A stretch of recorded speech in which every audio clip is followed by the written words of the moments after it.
Payung dan hujan berkaitan. Payung digunakan pada saat musim hujan.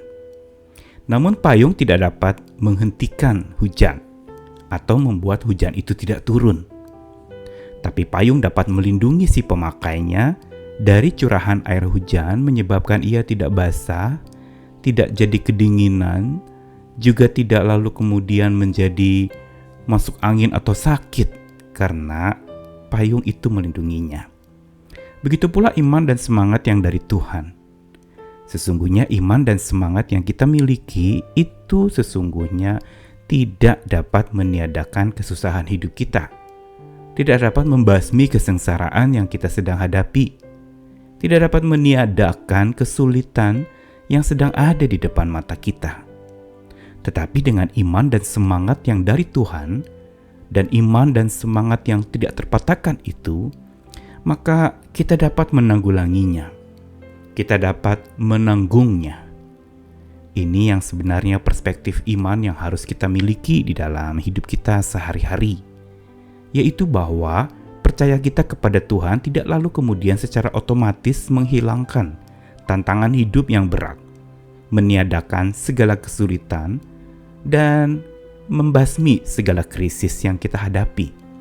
Justru iman dan semangat itu ibarat payung yang melindungi seseorang dan membuat dia dapat tetap berjalan di tengah-tengah kondisi hujan penderitaan yang melandanya, di tengah-tengah kondisi basah dari masalah yang menimpanya, yang menyebabkan dia bisa basah kalau tidak memakai payung semangat dan iman yang dari Tuhan.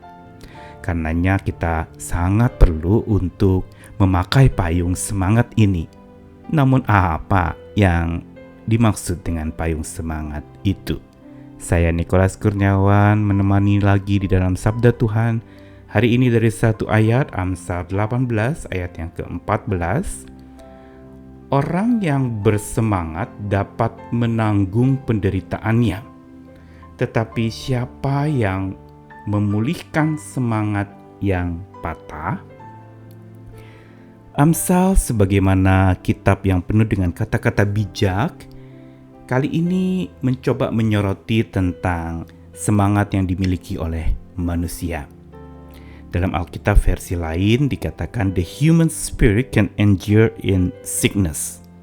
Roh manusia atau semangat yang ada dalam diri manusia dapat membuat dia bertahan atau dapat tangguh di tengah-tengah kesakitannya.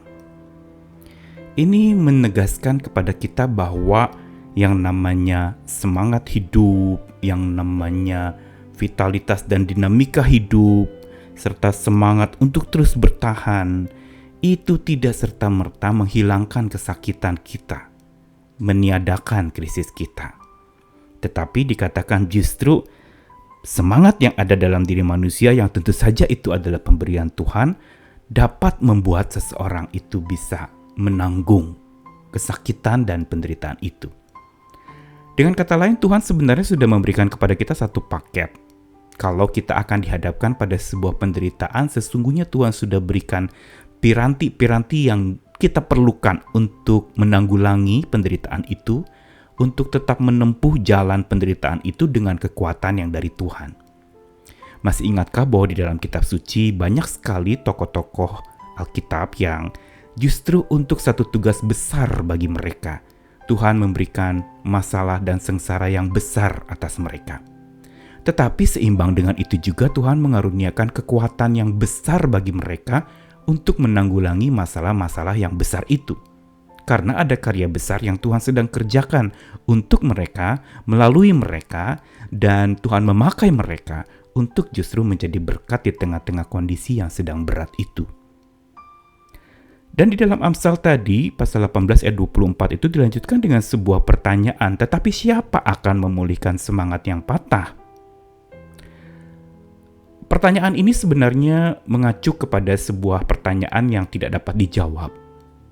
Karena memang tidak ada satu orang pun yang bisa memulihkan semangat yang patah. Kalau semangat kita sudah kendor, semangat kita sudah lemah, semangat hidup kita itu sudah rapuh, tidak ada satupun yang bisa menolong kita, bahkan diri kita sendiri.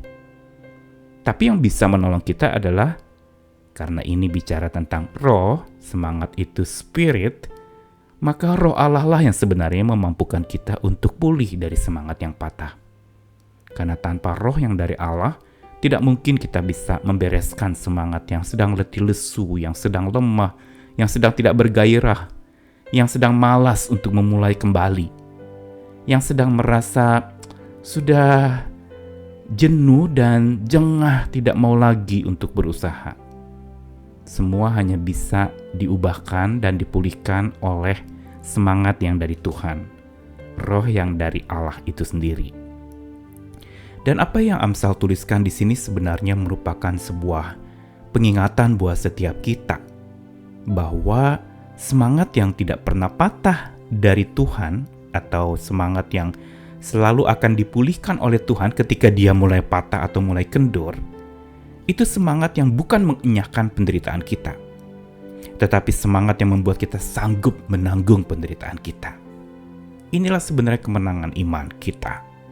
Bukan iman itu lalu kemudian secara simsalabim bisa mengubah masalah berat menjadi ringan atau menghilangkan segala masalah dan derita yang kita hadapi. Tapi justru dengan iman itu kita bisa mendaki gunung-gunung masalah yang Tuhan percayakan dalam hidup kita. Dapat melalui hujan lebat dan derasnya masalah-masalah yang bertubi-tubi menimpa kita. Payung semangat itu perlu dikenakan setiap saat. Karena tanpa payung semangat itu, kita akan larut di dalam kehujanan itu. Kita akan kedinginan, tak ada pelindungnya. Tapi dengan payung semangat dari Tuhan, yang tidak pernah patah dan tidak pernah lelah untuk lalu kemudian menyemangati kita, itu akan membuat kita dapat tetap bersemangat. Itu dapat membuat kita sanggup menanggung kesusahan hidup kita. Karenanya kenakanlah payung semangat yang dari Tuhan itu.